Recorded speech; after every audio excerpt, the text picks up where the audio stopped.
Yes, sir. Yeah, next one is the scattering of light. What is meant by scattering of light? In the scattering of light, we'll be studying the first point that is called as a Tyndall effect. So, see, let us see what is the Tyndall effect.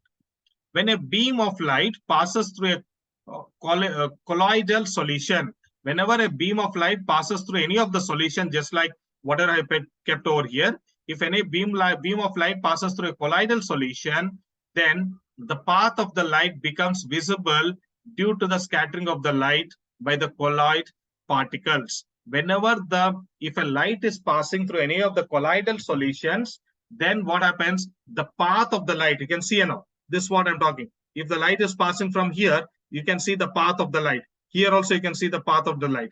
So see now, whenever a light is passing through any of the colloidal solution, the path of the light, how the light is passing, that becomes visible to our eyes. And why does it becomes visible to our eyes? That is mainly because of scattering of the light by the colloidal particles. What are the particles present in the solution that makes us to see the path of the light? And this phenomenon this effect is called as a Tyndall effect. Tyndall effect means what? Whenever a light is passing through any of the colloidal solution, if it is passing through colloidal solution, the path of the light is visible due to what? Due to the reason, due to the scattering of the colloidal particles. And this effect is called as a Tyndall effects. It can be anything. It can be through the air molecule.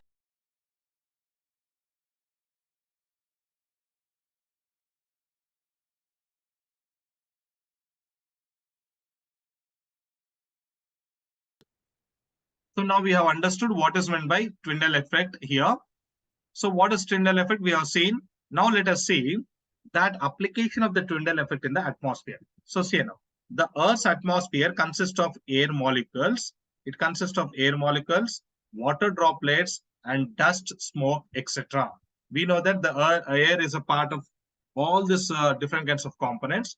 Now here, whenever the sunlight passes through the atmosphere, if the sunlight is passing through the atmosphere, the path of that particular light becomes visible due to the scattering of the light by these particles. So, see now, in the atmosphere, we have seen just now, it has got air molecules, it has got water droplets, it has got dust, smoke. So all these are different particles of the atmosphere.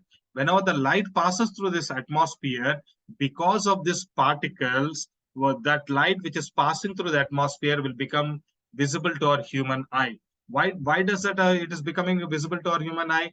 Because all these particles, air molecules, water droplets, dust particles, smoke particles are scattered inside this atmosphere. Because of the scattering nature of these particles in the atmosphere, whenever the light passes through the atmosphere, that light will become visible to our human eye. And that is what we call it as a Tyndall effect. Tyndall effect is nothing else but whenever the light passes through any of the medium, if that medium has got some particles and if those particles are scattering, then the scattering nature of the particles inside a medium will make the light to become visible. So that is what we call the Tyndall effect. So see now, the color of the scattered light depends upon the size of the particle. The changing of the color of the light, see now. Here the colors are changing here. Different colors you are getting in this one, and here. So that why does this colors of the light is happening?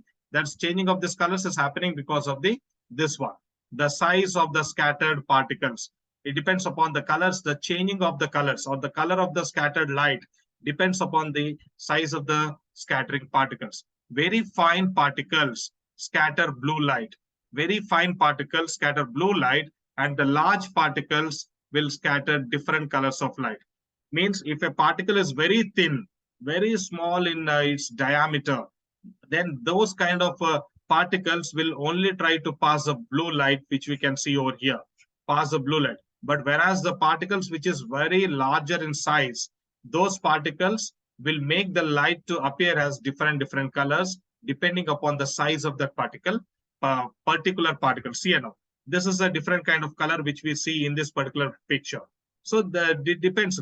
Whenever the light passes through the atmosphere, whatever the light we are seeing visible to our human eye, that depends upon the particle size in that atmosphere. If the particle size is very small, very small, very fine, then the light which is passing through that finest particle, that will appear to us as blue light. And if a light is passing through the particle which is larger in size, and that light will be of different colors, like whichever you see here. Here is one of the different color, here is different color, here is different color, this is different colors. So this is how the Tyndall effect is applied in the atmosphere. So these are different colors. The different color is has obtained here means, so what does it mean? The particles which are present in this liquid are bigger in size. Because of that, different colors has come. Here the color is very blue in nature, means what?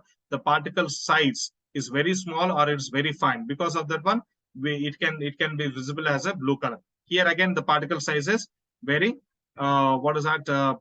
larger in size. Because of this three larger in size of particles, we can see different colors of the light. So next one, why is the color of the sky is blue? That's the next part. This we are studying under the concept called as scattering of light. So see now, the fine particles in the atmosphere, just now we have studied, right? The fine particles which are very thin in size, the thin in diameter or small in diameter.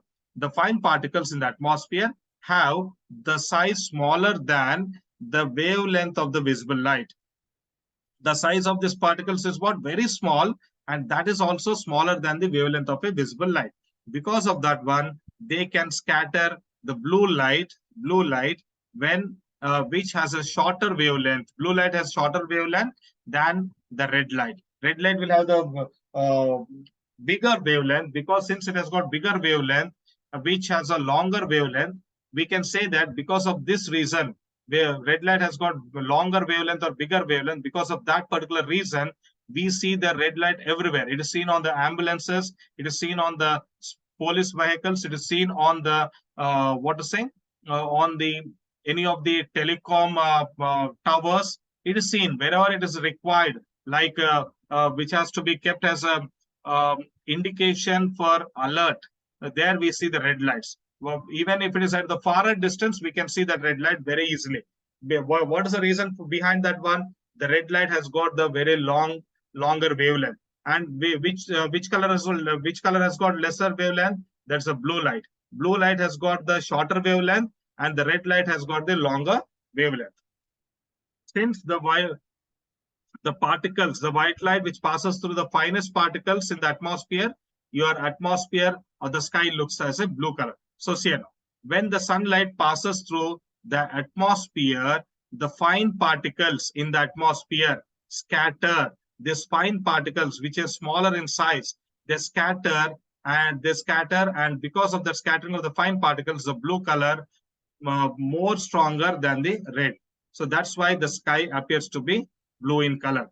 So whenever the light passes through the atmosphere, mostly if it is passing through the finest particles, which are very smaller in size, because of that one, the scattering of particles takes place, and the light passes through the scattered particles, and that's how we get the scattering of a blue color, and it appears as it make us to appear as a make us the sky to appear as a blue in color. So this is a reason behind why does the sky appears as blue color. Now see here, the other second part we are going to study about. First picture is done. We are going to study of the second picture now here. If the earth has no atmosphere, there would not be any scattering of light. If the earth is having no atmosphere, means what? Atmosphere means what? It's an air. We have studied different kinds of atmospheric layers, ionosphere, stratosphere, and different kinds of layers of atmosphere, right?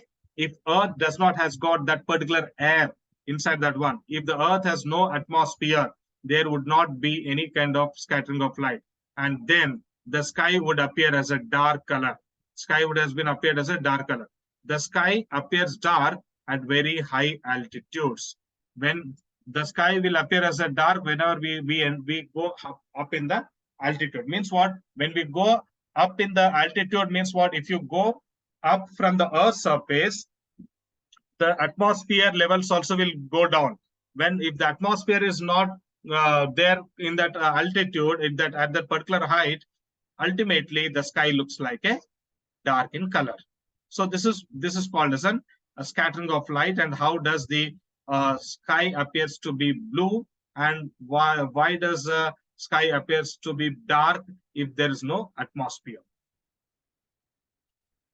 So this is what we are studying over here. Just now, whatever I explained is this part. White light from the sun is composed of all the colors of the rainbow. We know that the white light which is coming from the sun, it looks like a rainbow. Why? Because of the scattering of the light. Then more than 20 miles above the earth, the sky is black. Just now I told, right, as we move up from the, if this is the earth, if you move up from the earth nearly 20 miles, then the sky becomes completely dark in color, black in color. Around 18 miles up, the light encounters the air molecules, and that scatter the blue light until it's coming from all parts of the sky.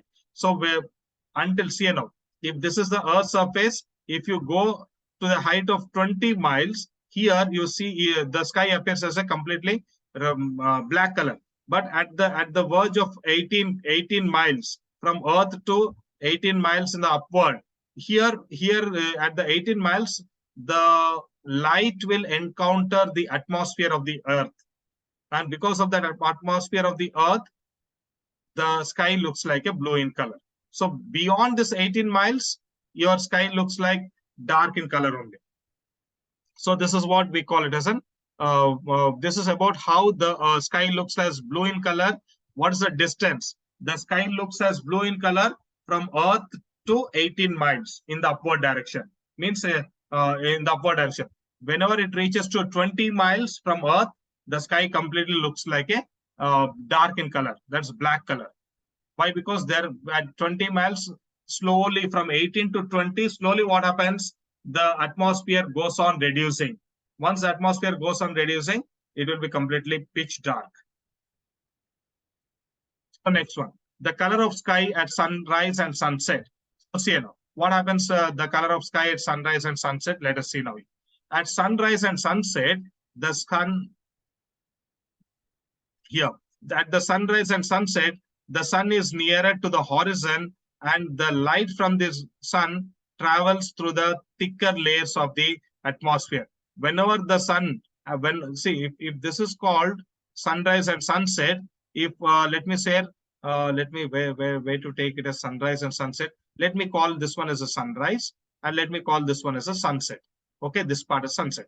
So you know, if light is traveling through this part here at this horizon, the atmosphere will be having, at the sunrise part, the atmosphere will be having the thicker layers. Even at the sunset, the atmosphere will be having the thicker layers. So see now, at the sunrise and sunset, the sun is nearer to the horizon, and the light from the sun travels through the thicker layers of the atmosphere, and longer the distance through the atmosphere. Here, the layers during the sunrise and sunset will be thicker in nature, and also the distance of the sun from the earth atmosphere will be more. And here also at the sunset also will be more. Nearer the horizon, most of the blue light, and shorter the wavelength will be there. Whenever the sun is nearer to the horizon, if the sun is far over the horizon, you will be having about the thicker one. So near the horizon, most the blue light and short wavelengths are scattered away by the particles of the air. At the horizon, what's happening? Most of the blue lights and the short wavelengths have been scattered away from the particles. And red light and longer wavelengths reaches our eyes. What happens here? At the origin, what happens? At the origin, the blue lights have been scattered because of the thick, what I told, whenever the light ray passes through a thin layers only, thin particles only, blue light is visible. But at the origin, what's happening? At the origin, the layer will be very thick and the particles also will be bigger. Because of that one, the blue light is not visible at the sunrise and sunset. And since at the sunrise and sunset, the layer is thicker, atmospheric layer is thicker, and the particles are bigger or larger in size, the red color, the more wavelength colors are visible, that is the red color will be visible. That's why most of the time during the sunrise and at the sunset, your atmosphere, the sky looks like red in color. So that's why the sun appears as reddish. Because of that reason, the sun appears as reddish at the sunrise and sunset. I hope it's clear to you regarding why the color of the sky at sunrise and sunset. So now here we have completed a concept about this human eye in the part one, and again we have completed about refraction,